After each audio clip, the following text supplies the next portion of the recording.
Hey guys, আমরা এখন একটা দেখতে যাব বালতি পাগলা। আমরা বহুত জীবনে বহুত পাগল দেখছি, তালা পাগলা দেখছি, চাবি পাগলা দেখছি, সিরকল পাগলা দেখছি। এখন আমরা দেখবো বর্তমানে বালতি পাগলা।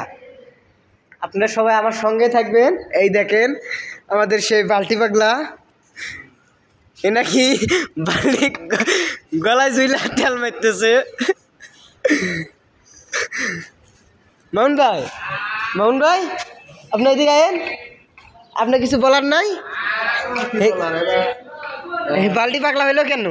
বালতি পাগলা হয়েছে সে বালতির পাগল দেখে বালতি পাগলা হয়েছে। ও বালতির পাগল দেখে বালতি পাগলা হয়েছে। ও তো বালতি রশি দিয়ে ঝুলাইছে গালার মধ্যে, দেখছেন কিভাবে ঝুলাইছে? এটা কি মারতেছেন বড় ভাই? সিলিকন মারতেছে। সিলিকন? এটা কি জন্য মারা হইতেছে? আমার কাছে মানে যদি পানি পড়ে পানিতে শেওলা ধরবো না। বৃষ্টি পানিতে যে শেওলাটা পড়ে শেওলাটা পড়বো না, বুঝছি। এটা মারা হইতে আছে।